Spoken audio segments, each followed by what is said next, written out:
Lubricant importers association of Bangladesh লিয়াবের নতুন পরিচালনা পর্ষদের অভিষেক ও পরিচিতি সভা অনুষ্ঠিত হয়েছে।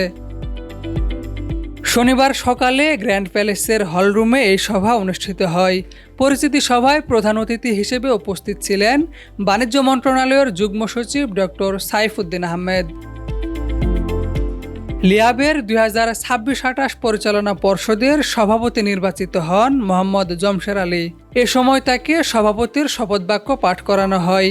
সভাপতির বক্তব্যে জমশের আলী বলেন, আমাদের শত শত বাণিজ্য সংগঠন রয়েছে, কিন্তু স্বল্প সময়ের মধ্যে লিয়াব তার কার্যক্রম, সদস্য সেবা এবং শিল্প খাতের স্বার্থ রক্ষায় একটি শক্তিশালী অবস্থান তৈরি করতে সক্ষম হয়েছে। আমি আপনাদের আশ্বস্ত করতে চাই, লিয়াব সবসময় আমদানিকারকদের স্বার্থ রক্ষায় কাজ করে যাবে। অনেক প্রতিষ্ঠান ব্যবসা গুটিয়ে নিতে বাধ্য হয়েছে, অনেকে তাদের মূলধন হারিয়েছে এবং বাজারে অনিশ্চয়তার সৃষ্টি হয়েছে। এই পরিস্থিতিতে লিয়াব ব্যবসায়ীদের স্বার্থ রক্ষায় ঐক্যবদ্ধভাবে কাজ করে। প্রধান অতিথির বক্তব্যে বাণিজ্য মন্ত্রণালয়ের যুগ্ম সচিব ডক্টর সাইফুদ্দিন আহমেদ বলেন, বাজারে সঠিক প্রতিযোগিতা থাকলে ভোক্তারা উপকৃত হবে। লুব্রিকেন্টস অ্যাসোসিয়েশন, আপনারা যারা ইম্পোর্টার্স অ্যাসোসিয়েশন, আপনাদের পথ চলাটা মসৃণ ছিল না, সভাপতি মহোদয় বিস্তারিতভাবে বলেছেন। আপনাদের অনেক কণ্টকাকীর্ণ পথ পরিক্রমা করে আজকে এই পর্যায়ে এসছেন এবং আপনারা একটা সুসংগঠিত একটা সংগঠন, যে সবসময় বাজারে যেন একটা উন্মুক্ত প্রতিযোগিতার ধার উন্মুক্ত থাকে বা ধারটা উন্মোচিত হয় এবং সকলেই যেমন সমানভাবে প্রতিযোগিতা করতে পারে। বাজার যদি সঠিকভাবে প্রতিযোগিতামূলক হয় তাহলে কিন্তু ভোক্তারা উপকৃত হবে, বাজারের সাথে সংশ্লিষ্ট সকলে উপকৃত হবে। অভিষেক ও পরিচিতি সভায় আরও বক্তব্য রাখেন লিয়াবের নবগঠিত কমিটির সহসভাপতি সহ আরও অন্যান্য সদস্যরা।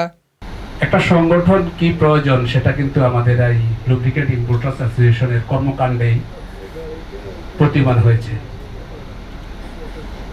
সবার সহযোগিতায় আজকে আমাদের এই সংগঠন এগিয়ে যাচ্ছে, সামনের দিকে আরো আগাবে। সকল আমাদের যারা আমরা পরিচালক হিসেবে নির্বাচিত হয়েছি, আমরা আমাদের চেষ্টা থাকবে আপনাদেরকে সর্বোচ্চ সহযোগিতা করার, যাতে আমরা ইম্পোর্টার্স যারা আছি তারা যাতে ভবিষ্যতে আরও সুন্দরভাবে ব্যবসা বাণিজ্য পরিচালনা করতে পারি। এই জন্য আমরা চেষ্টা করব যে সবাই যাতে করে আমাদের সংগঠনের স্বার্থে, কারণ আমরা যদি সবাই সুফল ভোগ করি তাহলে সংগঠনকেও তো সবাইকে দেখে রাখতে হবে। তো সবাই চেষ্টা করব যে আমাদের তরফ থেকে যাতে সদস্যরা যারা ইনঅ্যাক্টিভ আছে তাদেরকে মেম্বারশিপ করা এবং তারা যাতে রেগুলার একটা সব জায়গায় অ্যাটেন্ড করে, এই জিনিসটা আমরা সবাই যদি চেষ্টা করি সবার পক্ষ থেকে, আশা করি ইয়ে হবে। এবং আমাদের এই সংগঠনটা অনেক স্ট্রং সংগঠন হিসাবে সামনে অগ্রসর হবে, তার প্রমাণ পাই। এবং আমরা অ্যাজ এ বিজনেসম্যান হিসাবে ইউনিটি না থাকলে, একত্রিত না থাকলে আমরা সামনে এগোতে পারবো না। তাই আমাদেরকে একসাথে থাকতে হবে।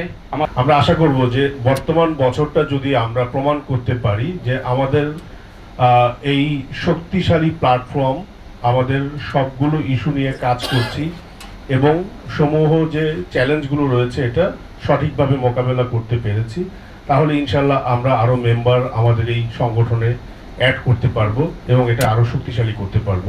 ইউএফটি ফার্স্টের সাথে ট্রেড করুন যে কোনো জায়গা থেকে, ক্যাম্পাসে ক্লাসের ফাঁকে, ঢাকার জ্যামে বসে কিংবা ঘরে বসে। ট্রেডিং এখন হাতের মুঠোয়, তাই ট্রেড করুন যখন খুশি, যেখানে খুশি।